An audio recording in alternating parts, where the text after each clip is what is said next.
불을 좀 잠깐 꺼주시고요. 오늘 말씀 나누기 전에 장로님 준비됐나요? 네. 오늘 어제 설교를 준비하다가 제가 본 영상 뉴스인데요. 이 동영상 잠깐 보고 오늘 말씀 나누도록 하겠습니다.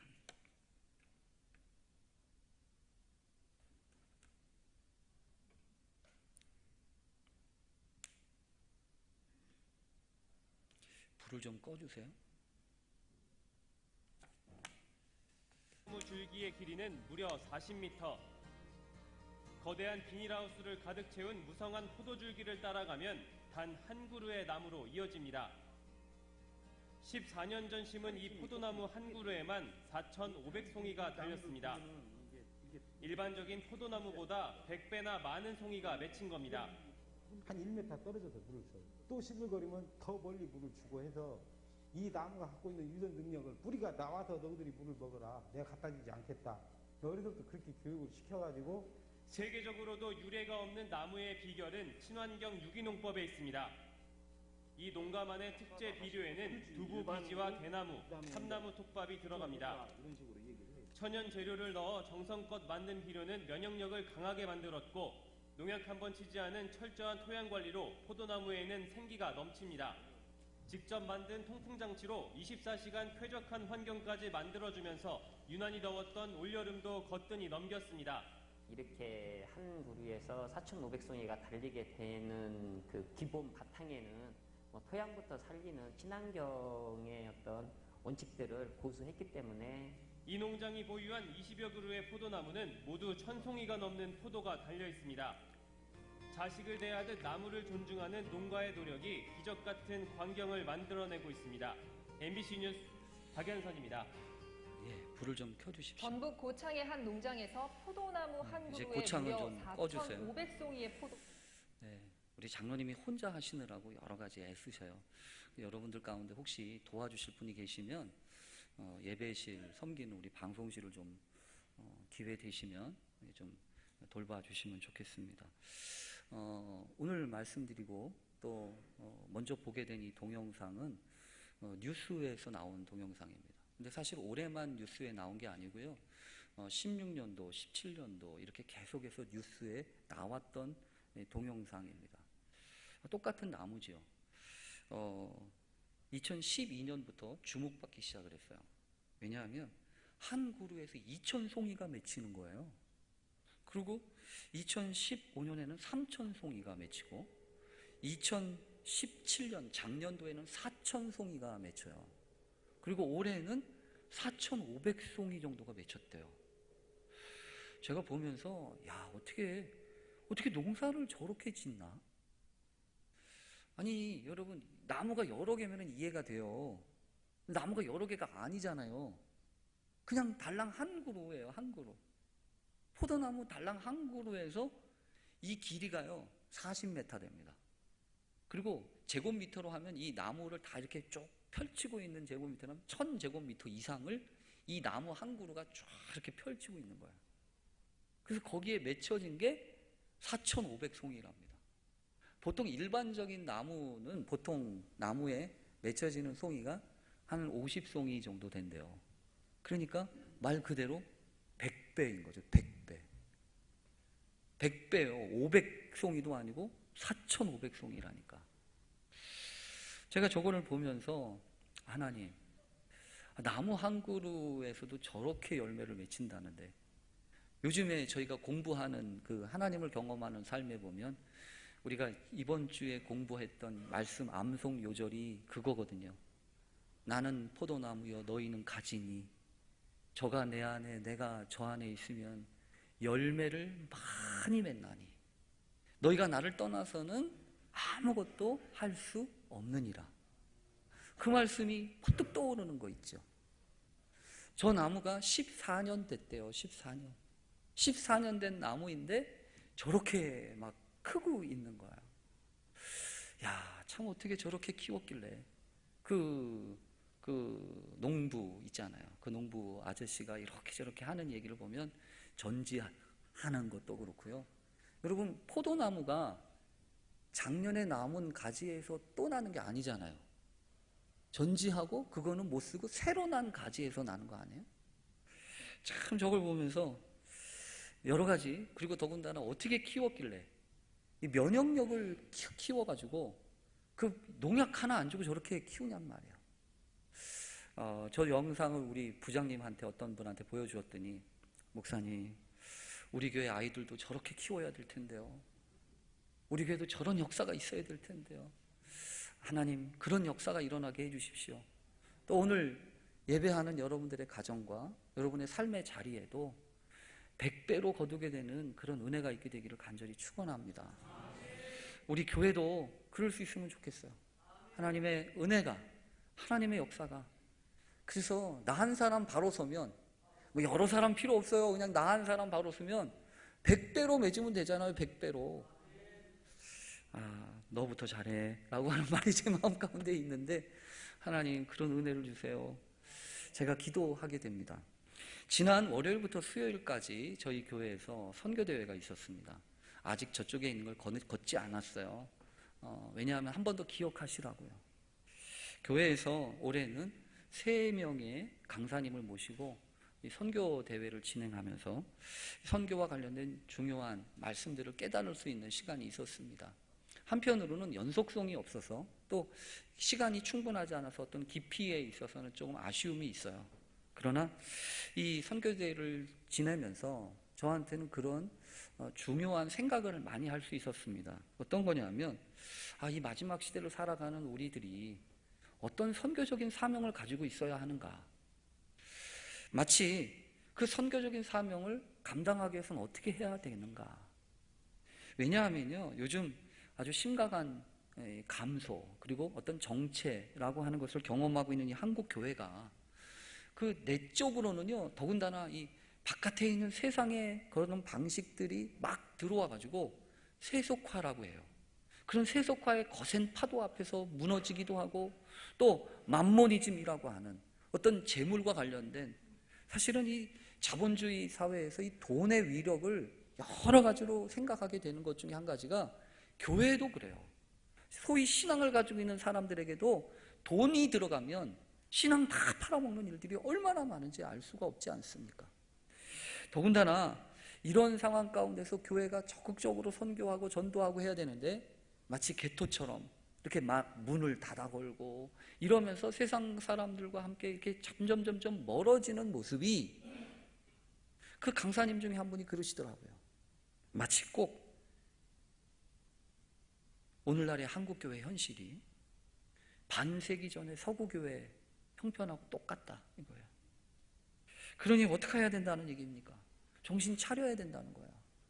하나님 앞에서 정신 차려서, 하나님, 오늘 우리가 살아가고 있고 우리가 실행하고 있는 여러 가지 것들을 다시 한번 검토하면서, 하나님, 우리가 어떻게 이 길을 가야 합니까?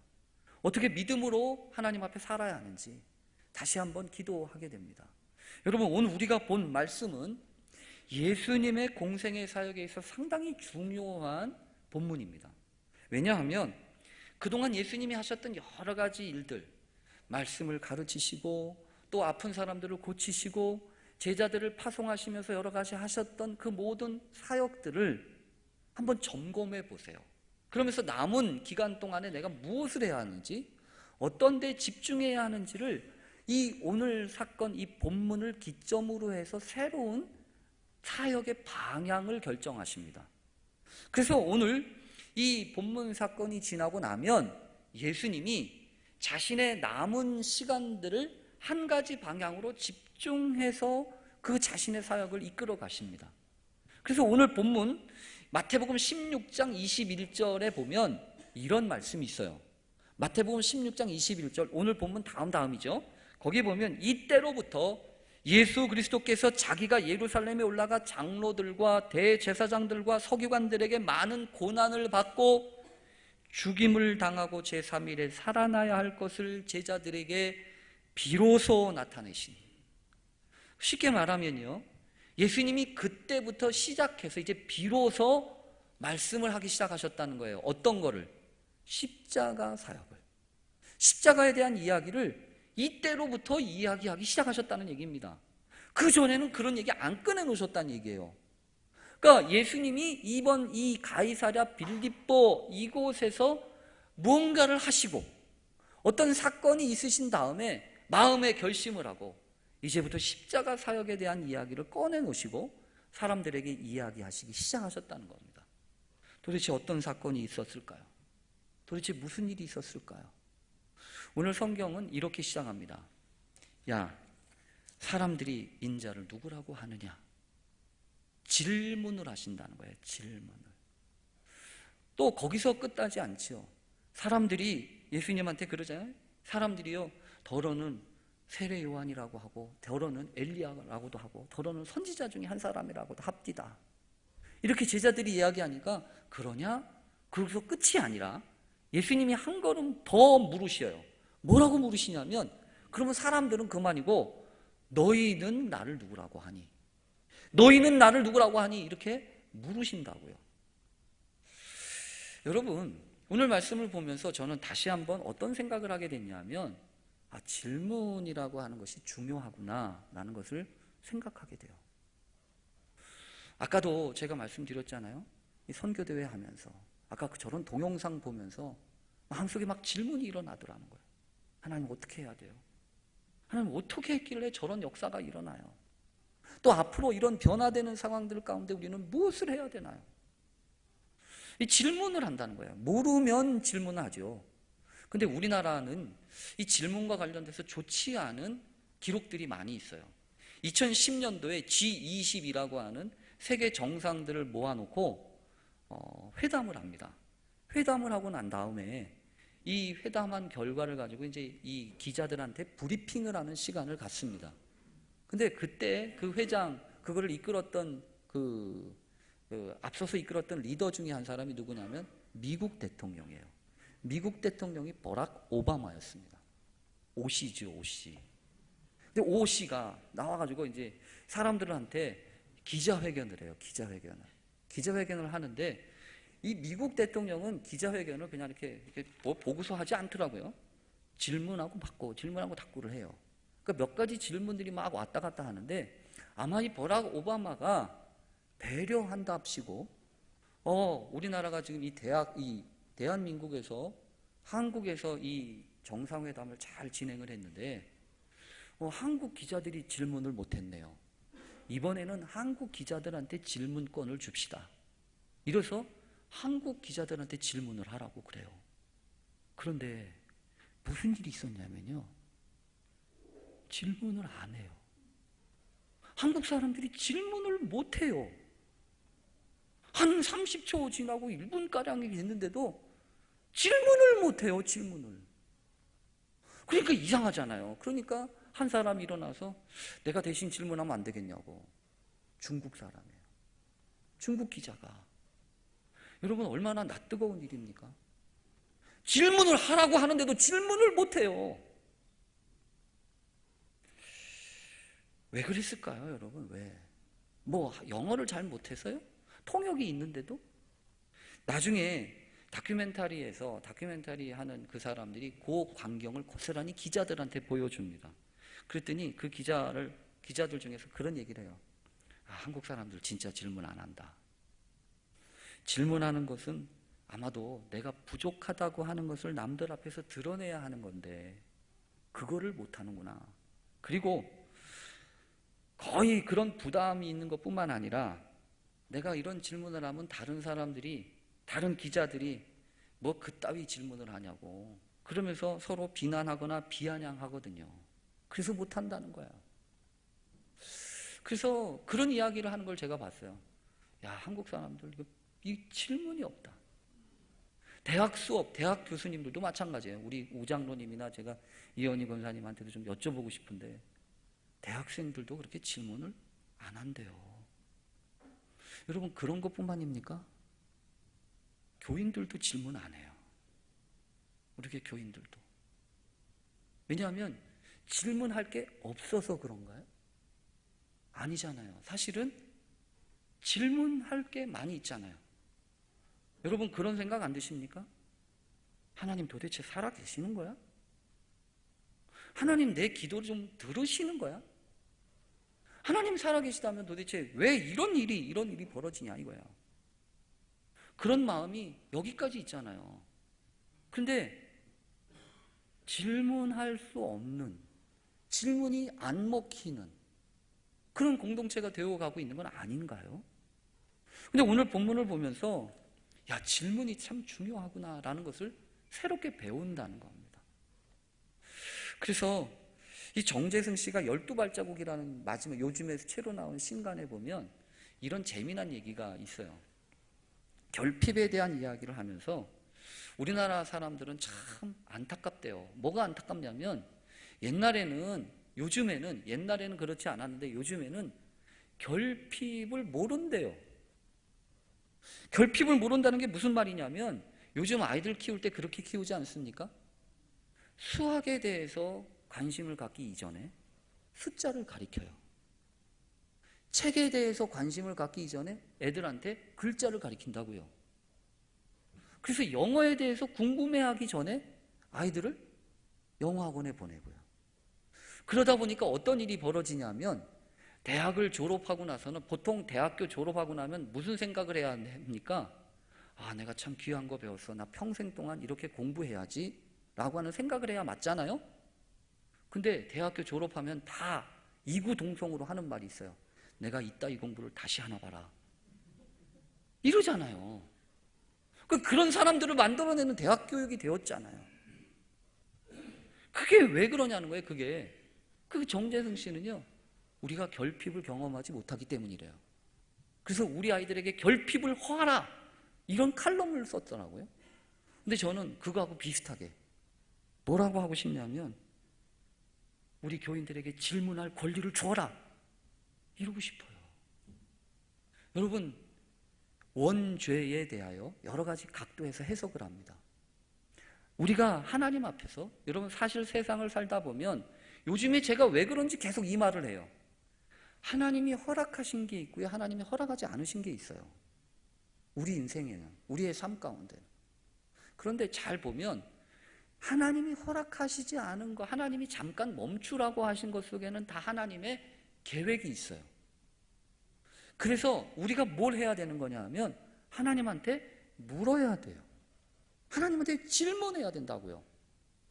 하나님 왜 이래요? 라고 질문해야 돼요. 근데 그 하나님한테 질문을 안 해요. 근데 여러분 성경을 보세요. 하나님이 아담과 하와에게 에덴 동산에 처음 살라고 하시면서 다른 거 다 먹어도 되는데 하나는 먹지 말라고 그랬잖아요. 그러면 아담 하와가 뭘 해야 될까요? 하나님한테 질문해야 되는 거예요. 하나님 왜 그러셨어요? 하나님 이게 무슨 뜻이에요? 라고 질문을 해야 되는 거예요. 근데 아담 하와가 질문을 안 하니까 누가 질문을 하죠? 마귀가 질문하잖아요. 근데 마귀는 질문을 이상하게 해요. 마귀의 질문은 이상한 거예요. 사단적인 질문이 이상한 거예요. 마귀가 뭐라고 질문을 할게요? 하나님이 참으로 너희더러 동산에 있는 모든 걸 먹지 말라고 했냐? 이거는 팩트가 틀린 겁니다. 하나님이 사실은 모든 걸 임의로 먹으라고 주셨어요. 그리고 나서 하나만 먹지 말라고 한 거예요. 근데 마귀는 그걸 뒤집어요. 거꾸로 질문을 한다. 그래서 저는 그런 생각을 해요. 아, 원죄라고 하는 것. 그 원죄라고 하는 거는 누군가는 하나님의 말씀을 기억하지 못하기 때문이라고 하지만 오늘 말씀에 비추어 생각해 보면 하나님한테 똑바로 질문을 못해서 그런 거예요. 요즘 우리가 공부하는 성인 제자 훈련에서 공부하는 것 중에 이런 내용이 이번 주에 있었어요. 올바른 질문을 해야 올바른 답을 얻는데 올바르지 못한 질문을 하니까 올바르지 못한 답을 얻고 있는 거 아니냐? 그러면서 우리가 자칫 잘못 질문하는 것 가운데 한 가지가 이런 거라는 거예요. 나를 향한 하나님의 뜻이 무엇인가요? 제가 공부 준비하면서 이거 맞는 얘기 아니야? 이렇게 물어도 되는 거 아니야? 이렇게 생각을 했어요. 근데 성경의 이 교재의 답은요, 그건 잘못된 질문이라는 거예요. 나를 향한 하나님의 뜻을 묻는 게 왜 잘못된 질문인가요? 그래서 제가 답을 봤어요. 도대체 그럼 뭐가 제대로 된 답인데, 질문인데, 그랬더니 이렇게 물으래요. 하나님의 뜻은 무엇인가요? 여러분, 그게 그거 아니에요? 나를 향한 하나님의 뜻을 묻는 거하고 그냥 하나님의 뜻을 묻는 거하고 뭐가 틀려요? 똑같은 거 아닌가요? 그게 제 생각이었다고요. 근데 그 설명을 읽어보니까 제가 수긍이 가기 시작했어요. 나를 향한 하나님의 뜻을 묻는다는 것은 뭐냐 하면 내 중심으로 내가 이렇게 저렇게 계획하고 있는 것이 있는데 그게 하나님의 뜻입니까? 이걸 묻는 거예요. 자기 생각이 있는 거라고요. 근데 하나님의 뜻은 무엇입니까? 이렇게 묻는 것은 뭘 뜻하냐면 하나님의 뜻을 가르쳐 주시면 내가 내 삶을 바꿀게요. 내가 내 일정을 바꿀게요. 내가 내 시간을 바꿀게요. 이것을 얘기하는 전제로 하는 거였다는 거예요. 그리고 오늘 말씀을 보면서도 하나님, 우리 교회가 그렇게 묻고 질문하는 것을 기뻐하게 해 주십시오. 그리고 그래서 오늘은요, 여러분, 제가 여러분한테 답을 가르쳐 주려고 하지 않아요. 해답이 문제가 아니고 질문이 문제더라고. 질문이 제대로 된 질문을 하지 못한다면 제대로 된 답도 없다는 거예요. 근데 오늘 성경에 보면, 그래서 제가 질문해요. 오늘 성경에 보면 너희들은 나를 누구라고 하니? 이렇게 물었을 때 베드로가 대답을 하지 않아요? 베드로가 한 말은 정답이에요. 주는 그리스도시요 살아계신 하나님의 아들입니다. 정답입니다. 근데 오늘 그 정답 얘기는 하지 않으려고 그래요. 오늘 성경에 보면 그렇게 답하는 베드로를 보고 주님이 너무나도 귀한 말씀을 한 가지 하세요. 바요나 시몬아, 네가 복이 있다. 네가 복 받았다라고 얘기하잖아요. 뭐가 복 받았다는 건가요? 요즘 우리 교회 청년들이 지난 수련회 때 복자라고 하는 것에 대해서 공부했어요. 복자, 순자, 말자, 복자 이런 얘기가 아니고 복 받은 사람이 복자예요. 도대체 복 받은 사람이 누구냐? 그 얘기를 수련회 동안 했어요. 근데 오늘 말씀을 보면서 청년들한테 복자 여기 있다, 복자 얘기하고 싶었어요. 도대체 복자가 누군데요? 말씀을 깨달은 사람이에요. 하나님의 음성을 깨닫는 사람이에요. 예수님이 누군지 깨달은 사람이라고요. 근데 오늘 본문에 보니까 참 귀한 말씀이 주님이 말씀하세요. 내가 이렇게 알게 된 것이 복인데 그 복이 어떻게 해서 나왔냐는 거예요. 혈육을 통해서 알았냐? 아니라는 거죠. 하늘에 계신 아버지가 너한테 알려주신 거지 라고 얘기하십니다. 하늘에 계신 아버지가 너에게 알려주신 거야. 이 얘기는 무슨 소리냐면 깨달음과 각성이라고 하는 것이 무슨 수련해가지고 돛 닦아가지고 되는 게 아니라는 겁니다. 하나님이 열어주셔야 된다는 거예요. 하나님이 허락해 주셔야 한다는 겁니다. 그러니까 복받은 사람이라는 얘기죠. 여러분, 우리도 이 가을에 그런 은혜가 있으면 좋겠어요. 내가 계획하고 내가 힘쓰고 내가 애쓰는 것도 있지만 하나님이 우리를 향하여 준비하신 것들, 하나님 우리에게 보여주시는 것들, 그게 계시와 관련된 말씀이 됐든 아니면 어떤 것이 됐든 하나님은 내 주변에서 내 위에서 나를 위해서 일하시고 계시지 않아요? 그럼 우리가 뭘 해야 될까요? 하나님한테 물어야 돼요. 하나님, 어떤 일을 하시는 거예요? 내가 어떻게 순종해야 좋을까요? 근데 오늘 성경에 보면요, 하나님은 묻지도 않으셨는데 우리에게 가르쳐 주세요. 오늘 본문 보면 너무나 놀라운 게 한 가지 있어요. 뭐냐 하면 아까 말씀드렸던 베드로야 네가 복이 있다라고 하는 것 뿐만이 아니라 오늘 성경에 보면 18절에 이렇게 얘기하시죠. 또 내가 내게 이르노니 너는 베드로라. 내가 이 반석 위에 내 교회를 세우리니 음부의 권세가 이기지 못하리라. 여러분, 질문을 하셔야 돼요. 무슨 질문을요? 오늘 말씀을 보면서 아니 주님, 왜 갑자기 자다가 봉창 두드리는 소리처럼 이 얘기를 하시는 거예요? 이 얘기가 뭔 얘기인데요? 왜 교회 얘기를 하시냐는 거예요. 왜 교회 얘기를? 아니 여러분, 이상하잖아요. 너희는 나를 누구라고 하냐? 이걸 물으신 그 주님이 베드로에게 너 참 복이 있다라고 얘기하시고 난 다음에 또 이르시되 너는 베드로다. 내가 이 반석 위에 내 교회를 세우리니 음부의 권세가 이기지 못하리라. 성경에는요, 교회라고 하는 단어가 명시적으로 기록되어 있는 단어가 그렇게 많지 않아요. 3개, 4개 됩니다. 복음서에는 유일하게 교회와 관련된 단어가 여기 나와요. 근데 왜 갑자기 교회 얘기를 하시는 건가요? 누가 교회 세워달라고 했습니까? 누가 지금 교회를 물었습니까? 아니잖아요. 근데 교회에 대해서 주님이 풀어놓으시는 거예요. 여러분, 저는 이 말씀을 보면서 그렇구나 라고 하는 것이 생각되어진 게 하나 있어요. 아, 교회는 사람들이 세우는 게 아니구나. 교회의 꿈과 비전과 교회의 놀라운 이 신비는 주님이 생각하시고 계획하시는 거구나. 여러분, 그렇게 생각 안 돼요? 왜냐하면 주님이 말씀하시잖아요. 주님이 그렇게 얘기하시. 더군다나 뭐라고요? 내가 이 반석 위에 내 교회를 세우겠다고요. 내 교회래요. 교회가 누구 거라는 얘기예요? 주님 것이란 얘기예요. 그러니까 이 말씀 한마디만 제대로 알아도요, 교회를 자기 마음대로 자기 멋대로 하는 사람들은 다 잘못된 사람들이에요. 그게 목사님이 되셨건 장로님이 되셨건 누가 되셨건 교회를 자기 마음대로 자기 멋대로 하려고 하는 사람, 그 사람 하나님의 뜻에 어긋난 사람이에요. 왜냐하면 그 교회가 자기 건 줄 알잖아요. 오늘 말씀을 보면서 하나님, 아, 그렇군요.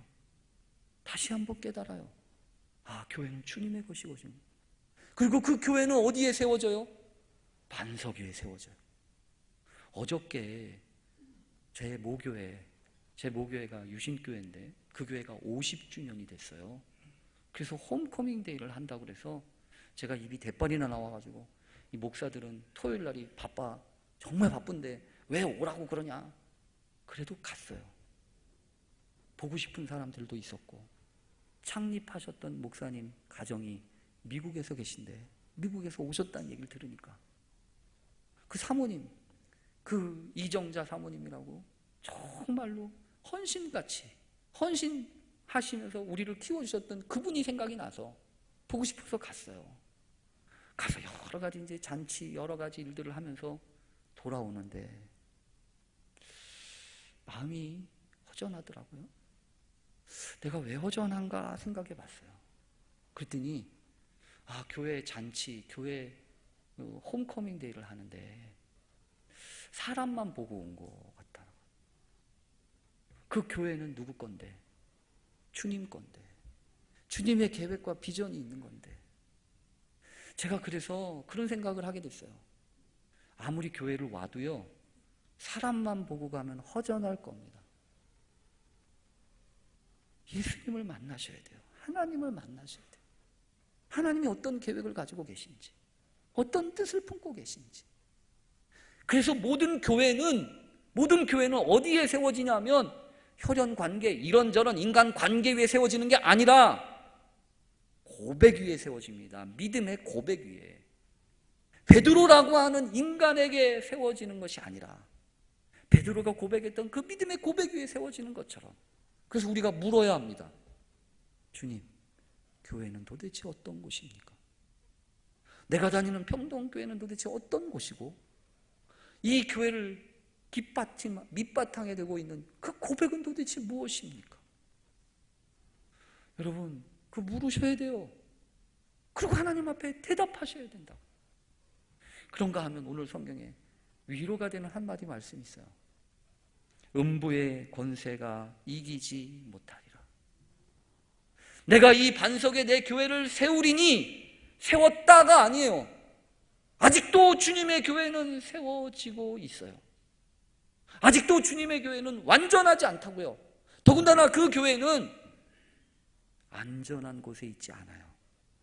음부의 권세가 도전하고, 음부의 권세, 사망의 권세, 죽음의 권세가 판을 치는 세상 한복판에 그 위협 가운데 있는 교회가 바로 주님의 교회였어요. 그러니까 여러분, 교회도 위험한 곳이에요. 왜? 영적인 전쟁이 벌어지고 있는 곳이거든요. 이 교회는 안전한 곳이 아니에요. 이 교회는 누가 주인인가? 누가 내 인생의 주인이고, 누가 이 역사의 주인이고, 이 나라의 주인이 누구인가? 그것을 묻는 한복판 가운데 있는 거라고요. 그런데 오늘 말씀에 위로가 있죠. 음부의 권세가 이기지 못하리라. 이기지 못한다는 게 무슨 소리입니까? 교회를 이기게 하시겠다는 얘기 아닙니까? 교회에 내가 쥐고 있다는 얘기 아닙니까? 여러분, 우리도 그렇지 않겠어요? 이리저리 휩쓸려서 때로는 내가 신앙이 있는 사람이 맞나? 라는 생각이 들 정도로 나한테 신앙이 겨자씨 하나만 그만한 그 믿음이 있다면 산을 들어 바다에 빠지우라 해도 빠진다고 했는데, 야, 나는 오직의 믿음도 없구나, 이 생각하면서 쓰러졌을 때에도 음부의 권세가 이기지 못하리라. 왜요? 너는 내 거야. 내가 주님이 붙들고 계심을 오늘 성경 우리에게 이야기해 주지 않습니까? 다시 한번 여러분, 믿음으로 일어서십시오. 하나님은 그냥 두시는 법이 없어요. 음부의 권세가 이기지 못하도록 붙들어 주셔서, 마치 베드로가 묻지도 않았는데 교회와 관련된 신비와 그 메시지를 열어주셨던 것처럼 우리에게도 그렇게 열어주시는 것이 영성의 은혜예요. 하나님, 내 힘으로, 내 능력으로, 내 생각으로만 신앙생활하지 않게 해주십시오. 올 가을에 하나님이 일하시고 행하시는 것을 볼 수 있는 믿음의 눈을 열어주십시오. 그렇게 기도하는 우리 모두 되실 수 있게 되기를 간절히 축원합니다. 아멘. 우리 기도하겠습니다. 하나님 아버지, 하나님의 사랑을 생각할 때마다 감사합니다. 이 모양 저 모양으로 부족해도 연약해도 우리를 버리지 아니하시고 우리를 인도하시는 줄로 믿사오니 주의 손안에 붙잡힌 바 된 심령들이 되게 해 주시기를 원합니다. 내가 이 반석 위에 내 교회를 세우리라 하셨사오니 하나님이 평동교회뿐만 아니라 하나님의 성령이 거하시는 줄 알지 못하느냐 하셨던 것처럼 우리들 한 사람 한 사람을 거룩한 성전 삼으시고 주님의 거룩한 반석 위에 세워 주시옵소서. 믿음의 선한 싸움 이기는 귀한 교회들 다 될 수 있도록 도와주옵소서. 예수님의 이름으로 기도합니다. 아멘.